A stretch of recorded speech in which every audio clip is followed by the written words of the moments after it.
Mick's final challenge tomorrow is that he goes to a live fire training in Instructor fire. And we use real fire. I'll be pushed through an intense fire academy, learning how to master the suit, attacking blazing fires, saving lives and surviving temperatures soaring up to 900 degrees Celsius. At the end of the program he will join a live fire training exercise within a professional fire squad. There's no room for mistakes for Mick. He must step up and prove he can hold his own or risk letting the entire team down. Mick is about to discover what truly takes to become a real firefighter.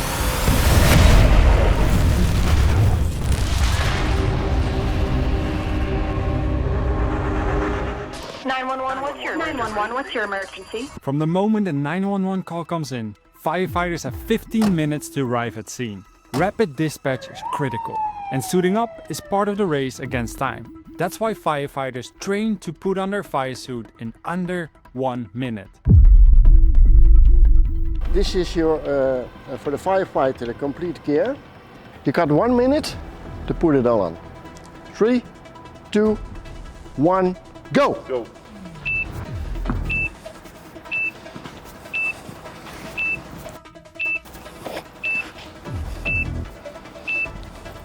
Ten seconds.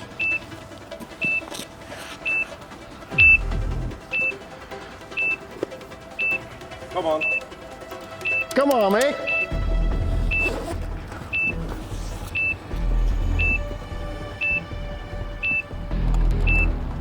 Half time. Come on, come on! You got 30 seconds.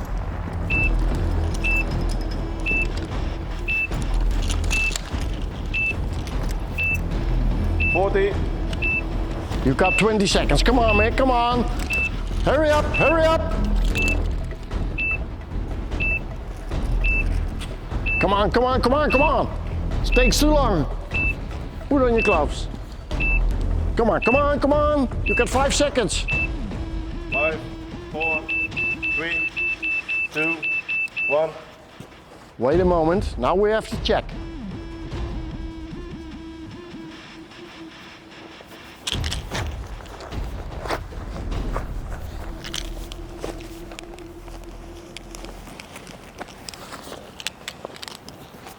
Oh. 1 minute. It's good? It's good, man. Yay! This is just one of 6 assessments I must complete to prove that I've what it takes to join a real fire squad in the live fire scenario. My name is Ron Voois, commander of the fire brigade here in Holland. And I have an experience about 20 years in instructional and military fires.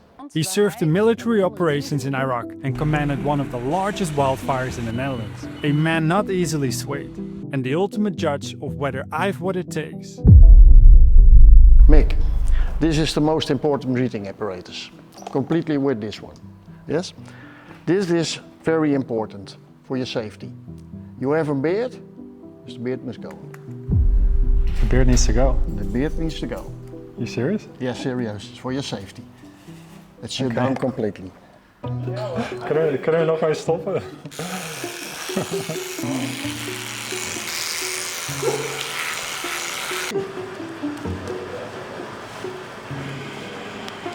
So I haven't shaved my beard off since 2018, so for 7 years I have a beard. Ik laat ze nodig staan, hè?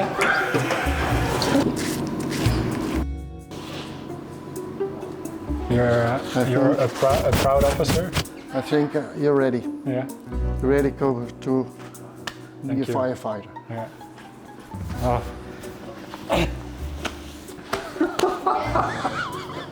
Not the content! Oh man! Mick, now you're shaved. Let's look at the mask, the most important equipment you need for firefighting. You need it when you go into a fire because of the smoke. Without that you cannot go into a fire. Yeah, it's the most important thing of your equipment. You put it just on your face. This too, you took it to your ears and click it behind. Ah, okay, on the helmet. Yeah, on the helmet. Yes? Okay. All right. Go ahead. I can still breathe when it's not. You can still breathe.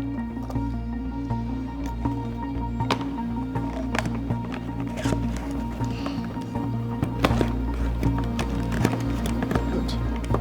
Okay, you can test for yourself if it's good. When you put your thumbs over here, put it to the outside. Put your fingers, yes? Yeah. Show it outside. Okay. So if it doesn't move like this, it fits well. Yes. Yes. Okay. Okay. That's it. The first time breathing through the breathing apparatus was, especially when you just put it on, it's like a shock because the air takes about a second before it hits the mask. So you're like, and immediately the oxygen hits your face. Okay, Mick, you got the full equipment on you. Let's show what we have. It's a different type of breathing. It's like as you take in the air, there's a small pause at the end, and then you exhale. So there's almost like a sort of resistance when you're breathing. When you started, go to the scene, you have 300 bar on your back, yes? When you get 2 signs, you have 150 bar. You can still breathing, you can still working, yes? Okay. When you go on 50 bar, then you get a sign, and the sign goes on, goes on, goes on. You watch your pressure on your meters, and you have to go on time out of the building. This is the sign, you get 50 bar.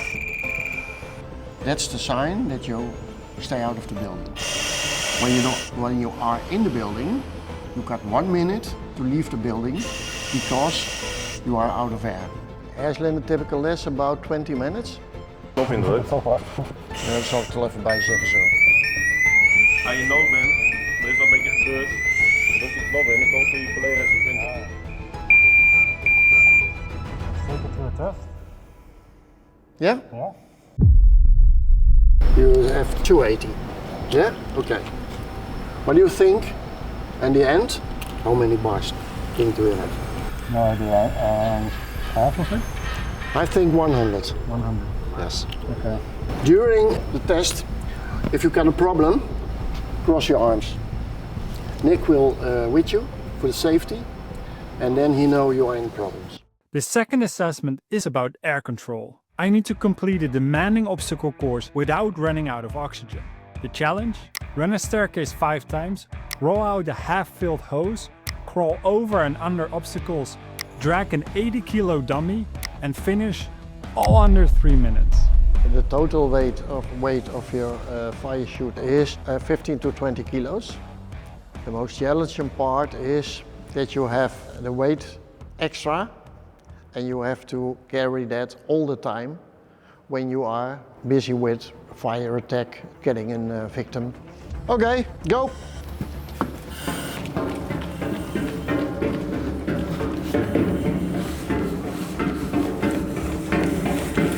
Eén.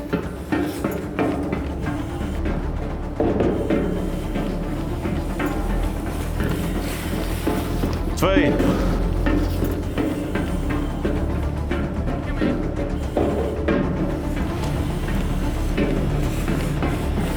3.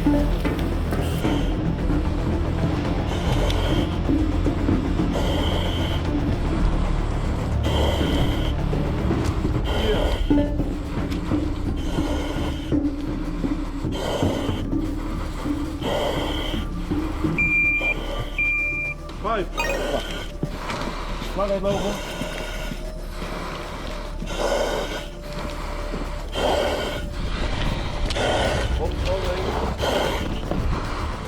Volledig strekken. En in 1 rechte streep langs je pijlen strekken. Volledig strekken. Vooroverhangen, vooroverhangen.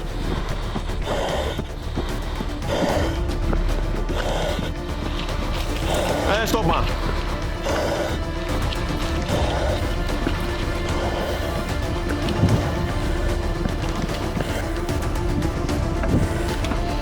Onderdoor.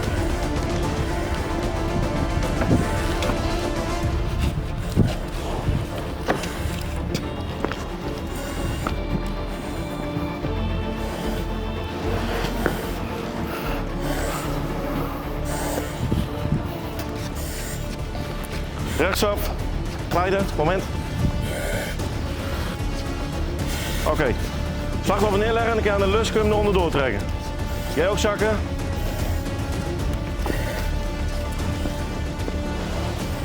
Kom op. Kom op. Yes, leg maar neer. Rustig eroverheen. Meteen eraan tikken. Stop de tijd. The full fire suit is quite heavy, but it's honestly not as heavy as I expected it to be. The tank is rather light, and the rest of the weight is more or less distributed evenly throughout your body.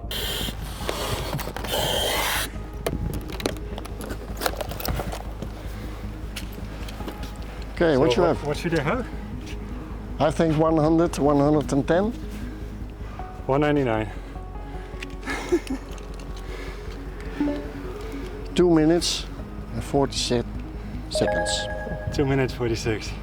I think the main thing that I got from this is that you need to stay calm because the air isn't going anywhere, the oxygen isn't going anywhere. You can breathe just fine. It's just the scale of or the magnitude in which you inhale and exhale is affecting your consumption of air. How you feel? Pretty good actually. I think I could have gone faster, honestly. Am I approved to be a firefighter now for the next challenge? For the next challenge, Next challenge, you are. Okay. Okay, Mick, the first test you have completed. The second one is, I give you a mask. We simulated a lot of smoke in this building. It's your job to go out safely out this building with a lot of smoke. Yes? Yeah. Clear? Yeah, clear. Okay.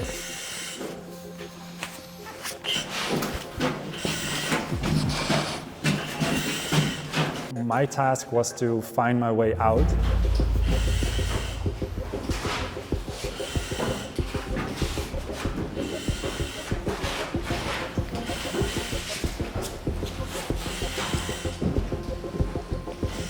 I had an idea what the layout of the room was, but after the spinning I had no clue where my position in the room was anymore. And then as Ron taught me, go up and down with your arm, so you always have the ability to find the doorknob, if there is any.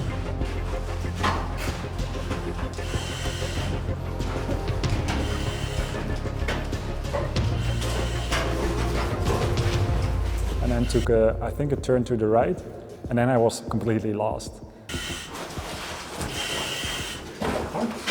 I got stuck behind the table. Okay, you can't go any further. I thought it was a door, but it wasn't a door. No. And then I had to go back, and I was wasting a lot of time in that point in the blindfold exercise.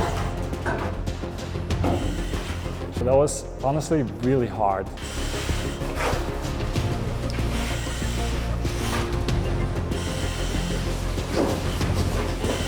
To kind of simulate a really thick smoke inside an area or a unit that you have to get into.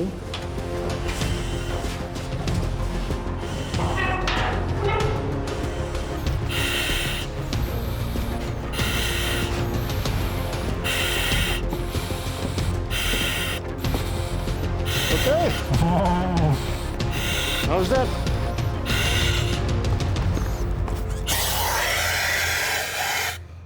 Man, that's hard. It's so hard.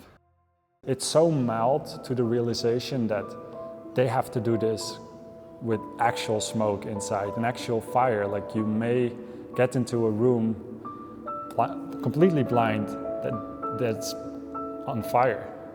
And you have to deal with that as well, with super low visibility. So I can imagine how hard it must be when there's actual full smoke. Yes, correct. And the heat and the pressure and everything. That was tough. Okay. Yeah. Nice done. Why it is important to train the firefighters the way we do is because, as we say, train as you fight in a realistic settlement. Well, this is the firehouse. Watch out, it's full of carbon. Yes, this will be the setting where you will have your training.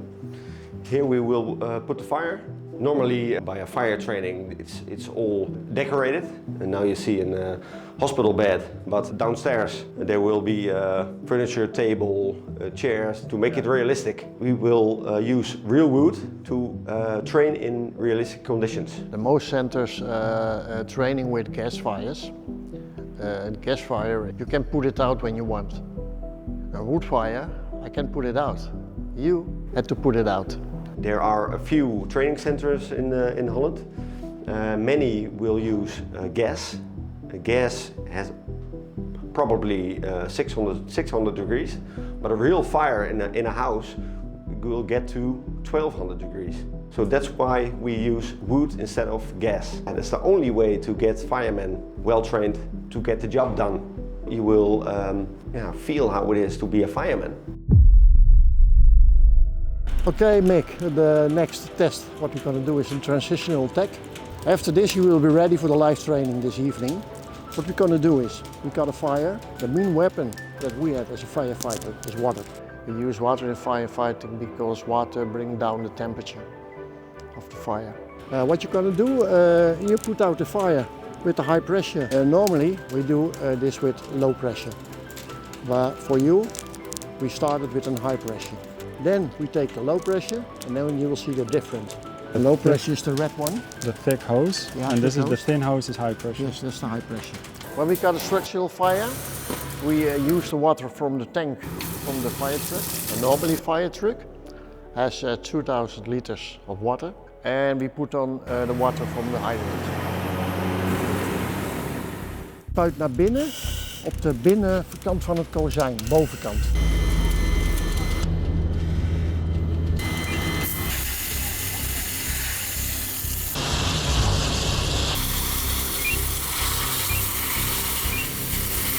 When Ron gave me the instruction to extinguish the first fire on the first floor, it was not according to my first instinct. My instinct would have been to probably be further back and just aim through the window at the fire. His instruction was get really close and then aim towards the higher beam of the window, and then it kind of trickles down onto the fire. But then we went to the low pressure hose, and that was like heavy, bulky, and so much power behind the blast that comes out of the hose. Gooi maar gewoon wat weg.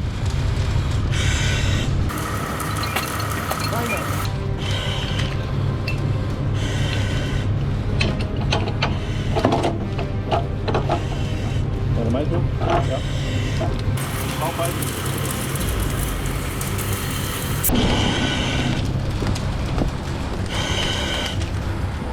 It was so heavy, the force pulling you back when you are trying to extinguish a fire.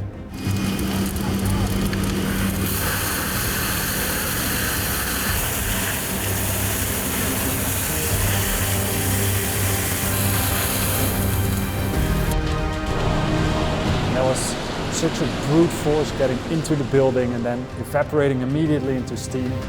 The low pressure hose was so heavy. It was really, really heavy just to hold the hose.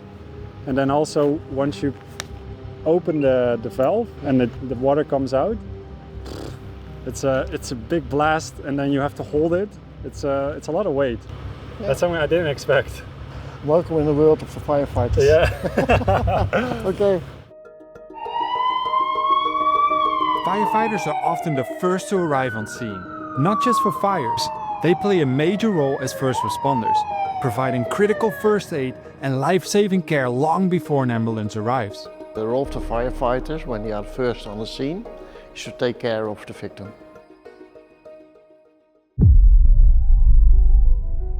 Kijk Mick, wat we gaan doen. Stel je voor, je hebt een bloeding op je onderarm. Pak je arm, het bloed spuit er hieruit. Het gat dat moet gewoon dicht, het bloeden moet gewoon stoppen. Daar hebben we een tourniquet voor. Een tourniquet ga ik ongeveer 6 tot 8 centimeter boven de wond plaatsen. So here's the wound. Daar is de wond. 5 to 6 centimeters above the wound. 6 to 8. 6 to 8. Okay. En nu ga ik draaien aan de windsel, net zo lang tot het bloeden gestopt is.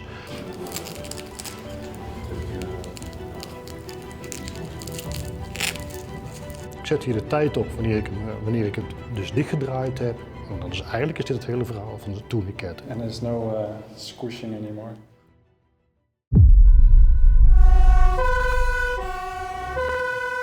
Mick, listen. The situation is we had a car hit a train. In the car is a victim, he's trapped. Nick will help you to prepare the car so he can move the victim safely out of the car.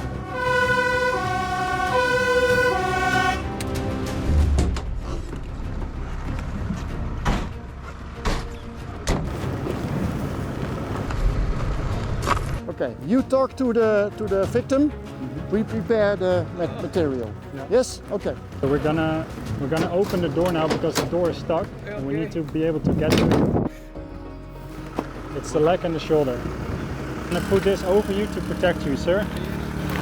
Okay, put it between the victim and the door.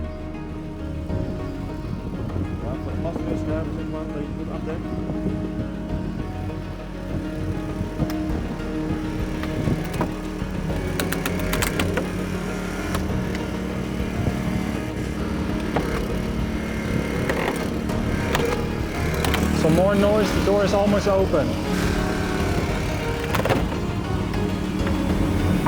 The door is almost open. Right, sir, we have opened the door. Let me see the leg. Okay, I have to place the tourniquet. I'm gonna place this device on your leg to stop the bleeding.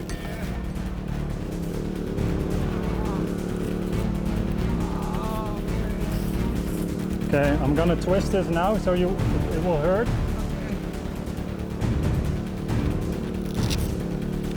Okay, let's remove the door. Ver mogelijk erop. Draai naar je hand vast. Ja. Mooi man. Ja. The medic is on the way. Yeah. In the meantime, we'll cut this off. The bleeding has stopped. We will cut this beam, and then we can take you out of the car. It's important to train with a Lotus because it's a human. Yeah, you get the screaming, you get a realistic sign of it. If you had a doll, you take it between your arms and you walk away. And with a Lotus, a real human, you can do that. Dit even iets over mij. Oh yeah. Zo. Hold it straight, Nick. Okay, that's the way. Okay, perfect. Okay. We're gonna lift your arm. We're gonna slowly remove the beam. Yes, you're doing great. Okay, stop. We're gonna remove you from the car, and then we're gonna put you in the ambulance, okay? You're doing great, sir. Okay, your leg is out now. Steun hem op zijn been, hè? Steun hem op zijn been, hè?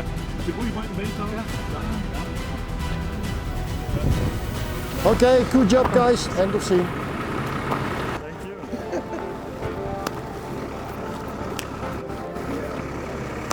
Wat is het? When the stakes are this high in a real scenario where there's someone's life at the line, I can understand that the amount of pressure and the physical and mental demands can be really overwhelming, especially if the victims are maybe near death. This may surprise you. The hardest part of the job isn't always the victims or even the fire. Sometimes the hardest moments come from the place you would least expect. I was the commander in that fire truck that night.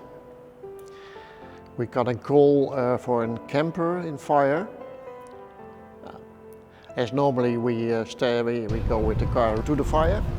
There was on the way we had a problem with some youth. They like it to throw firework to us. That moment I have guys, firefighters in the car, three. They have not a lot of experience as a firefighter. They thought they were in a war. We go not to the camper. The police sent us home. When we go home, we stepped out the fire truck and we saw damage, a lot of damage on the fire truck. I had a lot of experience at that moment. I was sent out for defense to Iraq. When that night in the fire truck, I thought I was in Iraq. Ik zie het alweer voor me nu. Ja, was niet leuk. Nee. Op een gegeven moment, zal ik even gewoon zo vertellen. Op een gegeven moment werd er iets naar de auto gegooid. En dat is tegen het luik aangekomen naast het raam waar de manschappen zitten, achterin. Dat luik is van staal, wat bij ons op de auto zit. Daar kon je je vuist indouwen. Moet je je voorstellen als dat door die ruit heen was gegaan, wat er achter in die cabine was gebeurd. Dan hadden gewoon een aantal mensen niet meer na kunnen vertellen. En dat realiseer je eigenlijk pas daarna. Dat heb je daar niet eens in de gaten. We hadden op dat moment maar één ding, we willen weg hier. Maar ja, je realiseert je ook, want vrij kort daarna hadden we weer een melding. Van een autobrand bij een andere flat. Ja, dan moet je toch weer gaan, maar dat kostte me een hoop energie, zeg maar. Want ik heb direct 2 man aangesteld als veiligheidsman. Normaal doen we met 4 man optreden. Daarna heb ik gekozen om met 2 man op te treden. En 2 man te gebruiken als veiligheidsman. Dus die houden alleen maar de omgeving in de gaten. Wat gebeurt er om ons heen? Kunnen we hier nog veilig werken, ja of nee? Nou, als je zo de hele nacht moet werken, dat is niet fijn. But we know we are firefighters. Dus we must go on. I hope through this video that many more people will start looking at firefighters as people that basically risk their lives to save belongings or save other people. You successfully complete all of the tests, except one. That's what we're going to do now. What we're going to do is make a rollover. We do it in this unit. What we will do is we make a fire.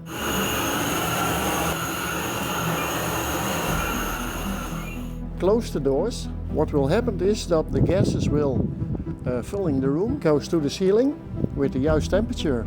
Will be an ignition and all gases on the ceiling will be in a fire. The temperature will be hot, dus relax and enjoy. Going into the structural fire, I was quite scared of all the things that could go wrong. The possibility of smoke getting into my mask, inhaling smoke or toxic fumes.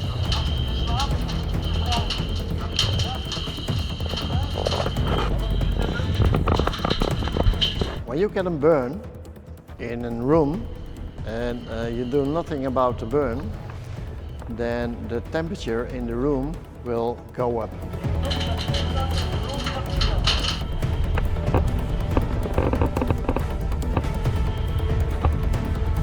The smoke is fuel. When they get the right temperature and enough of oxygen, then you get the fire. Everything in the room goes into a fire. That's flashover. If you stay too long in this room, you go burning also. Really? Everything in the room. At some point you have to get out. Yes, and the trick is when some point is. All the smoke that came out of the chamber ignited immediately into fire.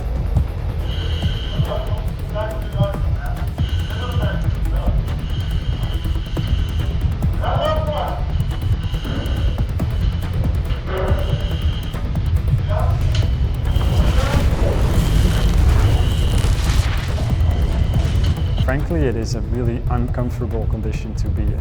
At some point I was also asking Nick, he said, are you ready for the next part? We're gonna light up the fire more, it will be 3 times hotter than what you just experienced. Are you ready for that? My first question was, okay, how long? Because I don't think I can hold it for a minute or longer.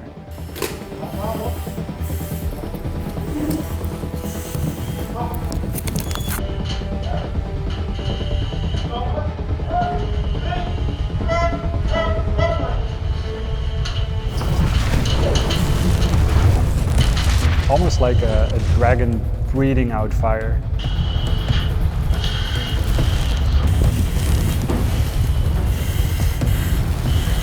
Even though we were in the right hands, it was quite a scary experience. In that situation, I was running so many thoughts through my mind. In this condition, we knew the scenario, we knew the environment, and I can trust my life with the kind of people that work here. But they have to go into a building that they've never seen before. They don't know where the actual fire starts, or where the cause of the fire is, or what other breaches could ignite more fire or make the fire dynamic and move to another place in the building. And they still have to run into that building and save a life or save a victim. It's hard to see how you can do that every day.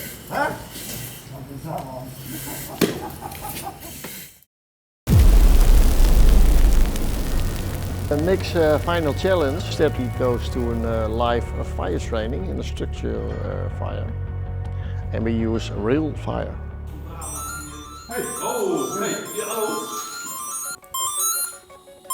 My own team comes this way with a fire truck. We built a scene, realistic scene. We take Mick into the fire truck. Live fire training means that we got acting on the fire as we really act with a real fire. Fire training is act what you see, what you get, what you need to do. Mogelijk slachtoffers bij betrokken, 1 en 2. Als we ter plaatse zijn wil ik dat jullie gaan schouwen wat er met die auto aan de hand is. Die auto wordt ook voor jullie. 3 en 4. Ja. Jullie gaan zorgen voor de waterwinning. Waterwinning, oké.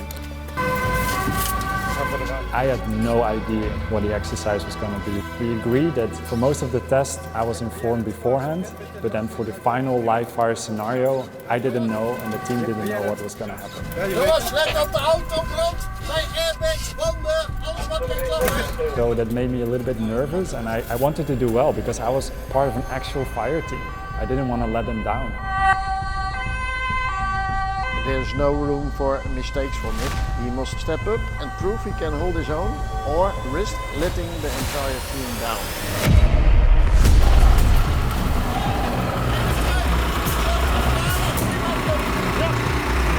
When we arrived, there was a man laying on the floor. There was a car that looked like it hit the building. The car was on fire. There were fires inside the building.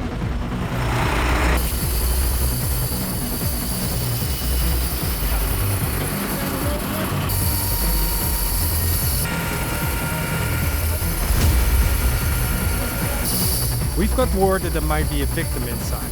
First, we have to make sure it's safe to enter.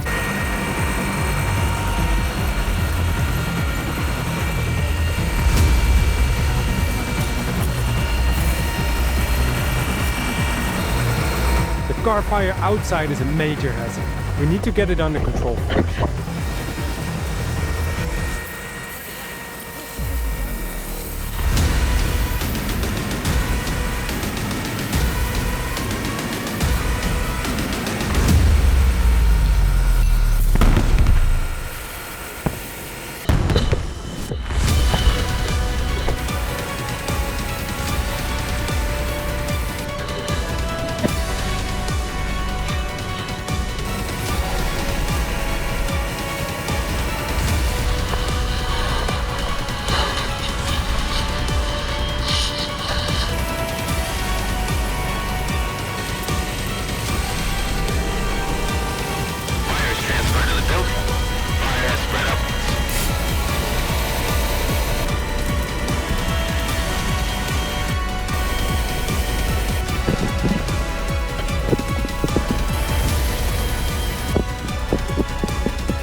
Als er slachtoffers zijn, nemen we die mee naar buiten. Ja, Robert-Jan?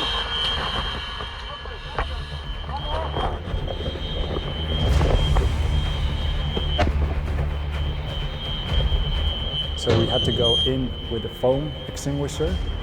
We entered the building.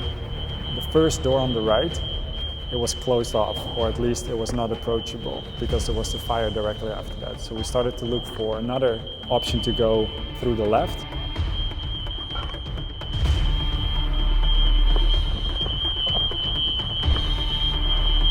The first fire we came across was located in the kitchen.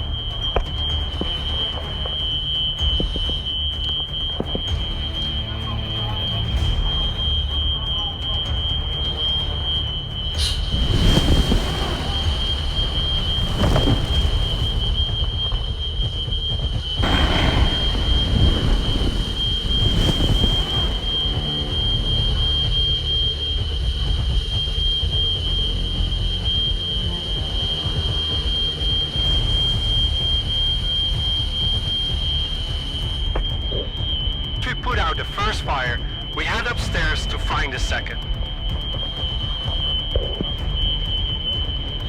But it was pitch black inside. The smoke choked the air, cutting down what little visibility we had. But we knew the second fire was upstairs. In the staircase, the rest of the team provided a hydrant hose to carry upstairs for the second fire.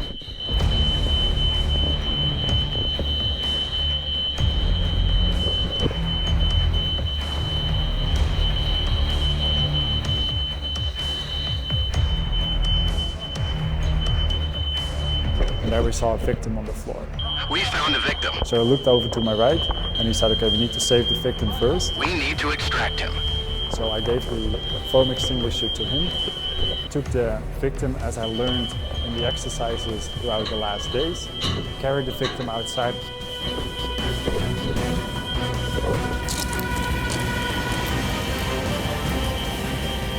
Everything went so fast, you're high in adrenaline, high in energy. I looked at my body, am I doing it right?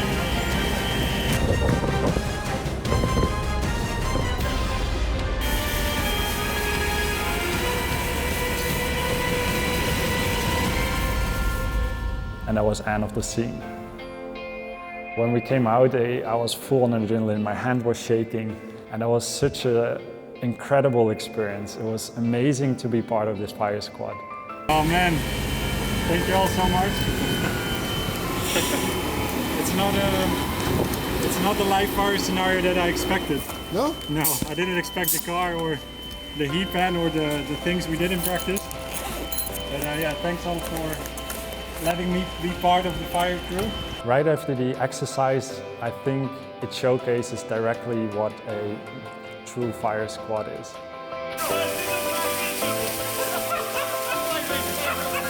Completely serious during the action, completely serious before the action, and then right after the action there's a complete relief and relaxation. There's so much fun and joy in the team and being part of the team because they go through so many incredible experiences together.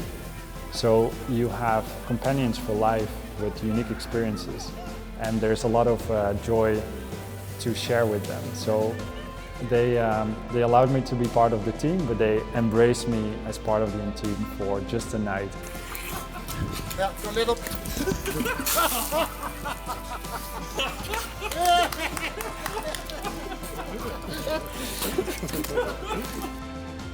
My takeaway from this week is that I have a lot of respect and inspiration for the can-do mentality and the positive attitude that firefighters have towards any scenario that they have to deal with, regardless of whether they're being attacked by bystanders or whether they're having screaming victims or whether they have an extreme fire that they have to deal with. Whatever the scenario is, they do it, they act, and they solve the problem that has to be solved at that point in time.